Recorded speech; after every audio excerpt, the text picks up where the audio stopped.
So this is going to be a quick video of me breaking down my paycheck so you all can see why I earn 144 grand a year as an E5, which is absolutely insane. It's not normal. So don't join the military thinking you're going to make this kind of money. There's a lot of different things that play into effect to the reason why I make a little over 12K a month, and I'm going to show that to you all when I flip over to my LES. So let's go ahead and get right into it. All right, so here we are. This is my leave and earning statement for the month of September. We're still in September, so this just came out a couple days ago. And let's just go ahead and get straight into it and explain it. If you already know what a LES is, you can pause it and look at the numbers yourself, but I'm gonna go ahead and go through it. So I am a E5, pay grade E5. I've been in the Navy for 8 years, well, over 8. So my base pay is $3,848. So that's how much I get paid for my rank. BAS. I live out in town, so I do not eat at the galley. So I get a $460 food allowance to buy groceries, which I don't even come close to that because I eat at home. I don't eat out all the time. BAH. So this is the reason why my pay is so high. So my BAH is $7,155, which you might be thinking, how in the world is that? Well, I live in Bahrain, and my family, since I'm on unaccompanied orders, they stay back in the United States. So I get BAH for both here and my spouse's location. But the thing is, here it's called OHA or OHA. It's Overseas Housing Allowance, which it shows up on your LES as BAH, so they combine it, which is why the number looks so high. But the difference, if you don't know, between OHA and BAH is with OHA, you do not get to keep the difference like you do with BAH. For example, if my rent here is $2,000, the Navy gives me exactly $2,000 to pay my rent, not a cent over. Versus back in the States, when you get BAH, say your rent is $1,000, but the Navy gives you $2,000. You get to keep that $1,000 difference. So that's something to keep in mind when you go overseas or if you're single. With OHA, you don't keep the difference. With BAH, you do get to keep the difference. Now, hardship duty pay, HDP, it's $100 because, I mean, being here, it sucks. It's over 90 like every day. It's like Black Flag. Yeah, there's a lot that comes with that, being in like hot weather like this. Next is COLA, your cost of living allowance. So I get paid $662 for cost of living allowance because one thing, if you don't know about being in Bahrain, because that's where I'm at, groceries here and other stuff like other products tend to cost more here than they do back in the States because this is a small little island. Everything has to get imported here.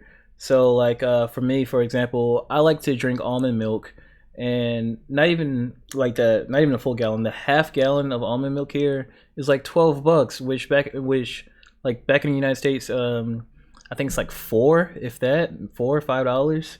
So it's like almost double here. Same thing with a lot of like American products. They just cost more here, and yeah, I mostly shop on base too, because me personally, I don't trust the food out in town, like the meats and stuff, because there's no FDA here. So yeah, no, I'm getting all my food. I'm buying all my food from the base, which I'll pay that extra money for peace of mind. All right, next we got FSH, which is family separation allowance. $250. $250 is better than nothing. But that's how much you get paid for being over 30 days away from your spouse and your family. All right, next we have deductions. One thing you would notice, if you look at my deductions, there's no taxes because I live in a tax-free zone. So that's another big perk, and what saves you a lot of money each month is you don't pay taxes. Besides, you got to pay Social Security and Medicare wherever you're at. SGLI, $31, not that bad for a $500,000 policy. I mean, God forbid if I pass away or whatever, I know my wife and son are getting 500 grand. Um, Same thing with spouse. Roth TSP, so 38 bucks. You might be asking, you get paid 12 grand. Why are you contributing only $38 to your TSP? Well, most people get orders here or try to get stationed here if you have debt. And if the interest on your debt is higher than what the TSP return is, then it doesn't make sense to invest all your money into the TSP. It makes more sense to pay off that high interest debt and yeah, pay off your high interest debt, because in the long run it'll save you more money or make you more money depending on how you look at it, than if you were to contribute. Plus, I'm in a high 3 retirement plan, so I do not get that match that those in the blended system get. I believe they get up to like 5%, which definitely take the 5%. But for right now, you get to pay off debt, and here is a very fast way to pay off your debt because you get paid so much. So it'll be paid off in no time. Yeah, and as you can see, yeah, state Florida, I think that's covered up, but my state is Florida. I don't pay taxes because Florida doesn't have state tax regardless, but either way I'm in a tax-free zone.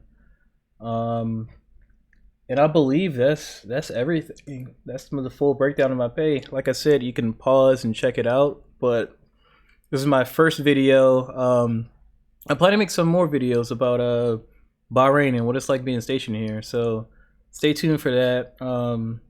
If this was helpful for you, please like and recommend some stuff below. I'm gonna just show more stuff about Bahrain, what it's like being stationed here, and if you should get stationed here or if you should not get stationed here. Because when I was looking for information about Bahrain when I was getting stationed here, I didn't find much information. It's like people didn't want to talk about it, and nothing here is classified. I mean, you can talk about it, you won't get in trouble for it. So I'm gonna make that content that I wanted to see when I was coming here. So yeah, that's it. That's gonna be the end of the video. Hope you guys enjoyed.